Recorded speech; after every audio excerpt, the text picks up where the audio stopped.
The House has resumed. When we rose for the dinner break, the House was considering the second reading of the Remuneration Authority Members of Parliament Amendment Bill.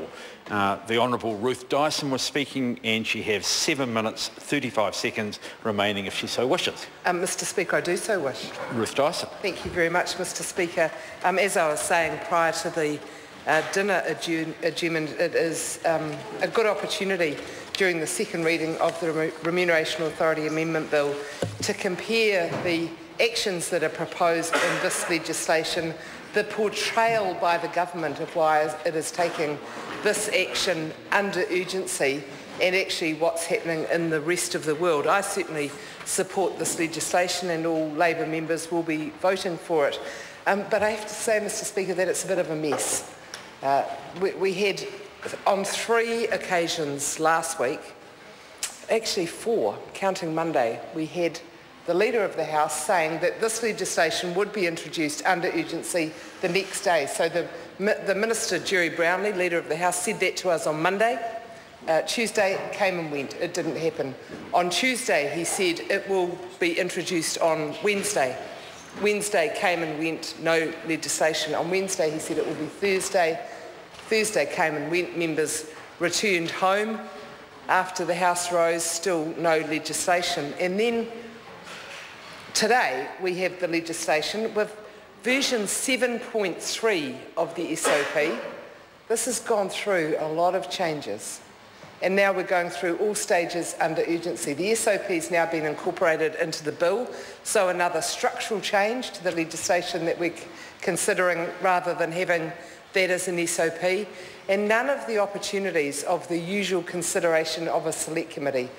So this is a bill that, even though it's taken the government 6 years to decide that the process of the Remuneration Authority setting MPs' wages isn't what they like, they've been in power for 6 long years, and now we get, under urgency, through all stages, a bill that has clearly been problematic.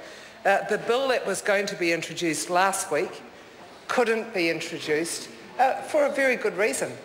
The errors in it that were detected at the last minute, I don't know who detected them. Possibly the Honourable Chris Finlayson. He seems to be one who actually reads legislation, the only one that I've noticed actually out of the entire Cabinet. But somebody picked up the fact that the proposed legislation ran the risk of actually increasing Members of Parliament's salary more than the Remuneration Authority had suggested, and clearly that wasn't a runner.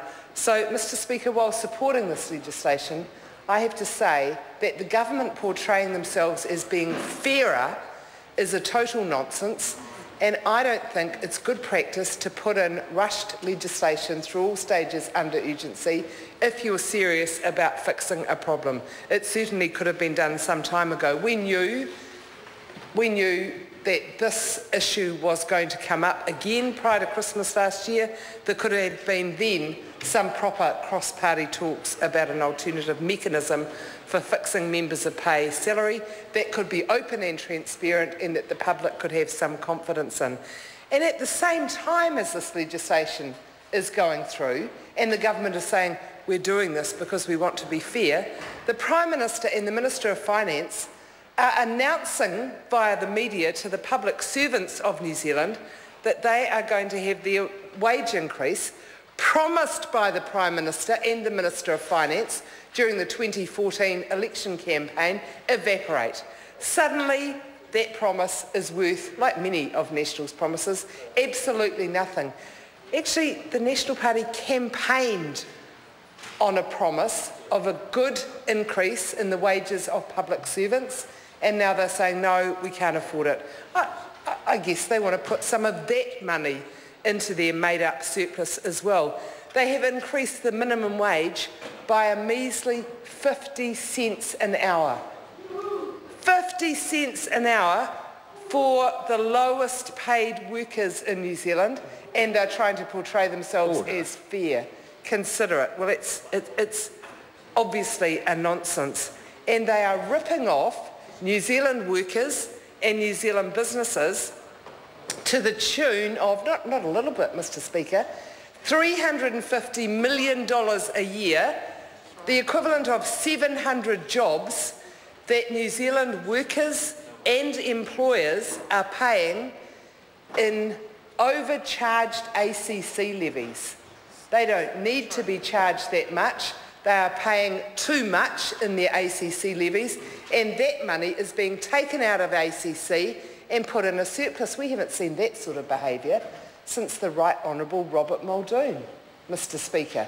This legislation is being portrayed as, we want to be fair, we want to make sure that MPs don't get huge salary increases while we're giving tuppence halfpenny to the people on the minimum wage. But the truth is that is exactly what this government is doing. Mr Speaker, this has been quite a hashed process. As I indicated last week, we had several indications from the Leader of the House about this legislation being introduced under urgency, and it's only come in today. We did have over 7 versions of the supplementary order paper, none of which made sense. There has not been any public debate on what should be the core principles if the Remuneration Authority regime is going to be changed. And in my view, they are that the setting of any salaries for Members of Parliament should not be made by Members of Parliament. It should be independent. It should be publicly transparent and accountable, and it should have fair considerations. Part of that should be the consideration of what other people in our society are getting in terms of their wage remuneration. I remember in the 2009 budget, first budget that this national-led government brought in, and there were, in one budget, there were massive tax cuts for the wealthiest people in New Zealand, and at the same time there were cuts to home care services for older New Zealanders. There was also nothing to help the wages of the people on the lowest income, the minimum wage workers in New Zealand. Bill English said during that debate in Parliament that if people in New Zealand wanted to earn more money, they should work harder. That's what he said in this House. Yep. If people wanted to earn more money, they should work hard. I know that all members of Parliament work hard and come into this House to do better for their country. It is the highest form of public service, but it's by no means the only form of public service. So we shouldn't get paid more than we're worth. Public servants in New Zealand should get paid what they're worth, and they're not, and people on the minimum wage deserve to have their contribution valued more. Thank you, Mr Speaker.